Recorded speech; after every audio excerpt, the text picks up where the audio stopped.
Good morning, beautiful people. Hoping this message finds you well. Want to jump into part 2 of creating a sense of urgency. So, the first time I presented this to you, I asked you without a dictionary or Google to define for yourself what is your understanding of the difference between a warning, a risk, and a hazard. And got some phenomenal answers behind the scenes. Based on the way I ask questions, you know, whatever you said was right. What is your understanding?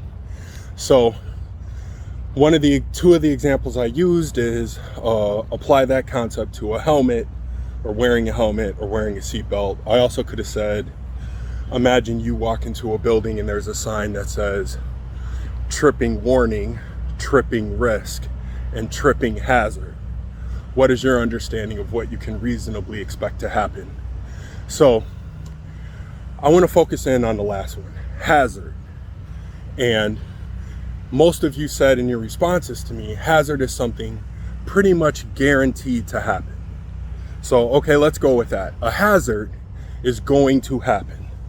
Like electrocution hazard. I pretty much expect to happen if I do this behavior on the sign. So, hazard. There is a particular type of hazard called a moral hazard, M-O-R-A-L, moral hazard. And a moral hazard, my understanding, is when you lack the incentive to avoid risky behavior or guard against risk because you believe you are otherwise protected. So where a moral hazard will come in, if you look it up later, you'll always see it like they talk about insurance first or investments first. You lack the incentive to guard against risk because you're going to pass on the financial consequences to someone else. So, real quick example. Watch people drive without insurance for the most part. Watch how people drive without insurance. Super careful, do the speed limit.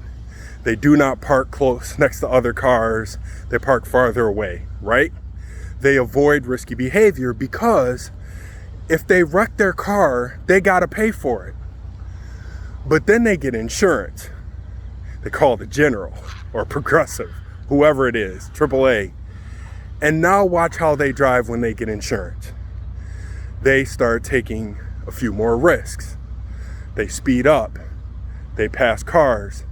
They park closer to other cars so they can be closer to the door and not worried about the door ding, because if something happens to the car, they pass that consequence on to someone else. Insurance.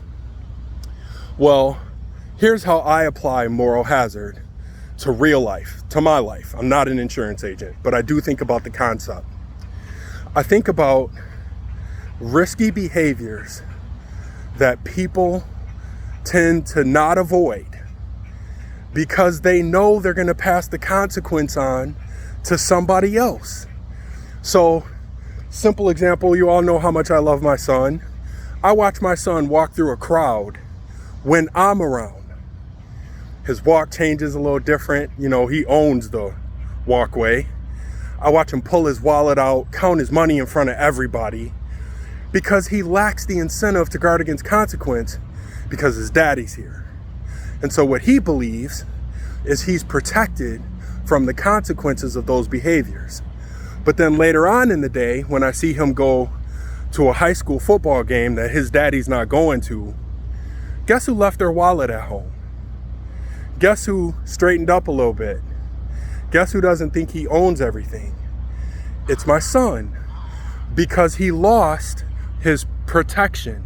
He lost whomever it was he was passing those consequences on to.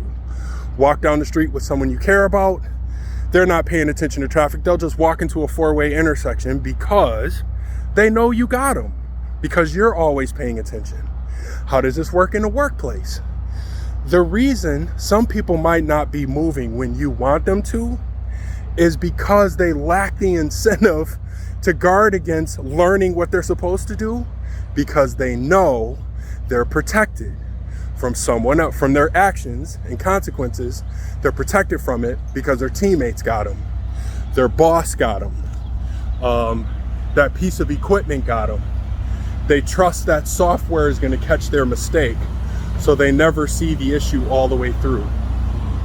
If you're focusing on diversity, equity, and inclusion, why would I not want to actually stop using that word, stop engaging in that behavior, not expressing those opinions publicly? The reason is because I believe I'm protected from it, from the consequences of using that. Here's what I recommend you do about it. Instead of looking at the person, instead of looking at the person you're walking with, instead of thinking about this in the context of my son, instead of focusing on the person who's expressing those opinions in the workplace, look behind them.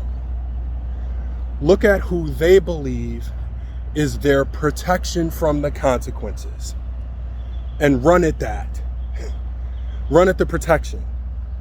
So even in the example with my son, he believes that I will protect him. So now I have to look at my behavior that is endorsing or supporting his belief that he can engage in that risk. So that's what I want you to do about it. When you are thinking about it, creating a sense of urgency, in other words, getting a person to move, I want you to not look at the person you want to move, but look at their insurance. Look at what is empowering them to believe they do not have to worry about the consequences. Sometimes the moral hazard is an experience. They got away with it. Sometimes the moral hazard is a crowd. The entire group supports them. Maybe you got to pull them away from the group. Sometimes the moral hazard is something they read or something they heard, and you need to figure out what that source is. So that's what I have for you. And I will also say, through humility, I have moral hazards too, but that's not this video. So anyway, hold on to that, family. I do hope this message is finding you all well and safe and healthy and patient and diligent. I hope it finds you thinking about moral hazards, what you believe is protecting you from the consequences of your decisions. And I hope it finds you examining what is protecting or allowing people to lack the incentive to guard against risk, which is frustrating you because they won't move. Have a fantastic day, everybody. See you again next time.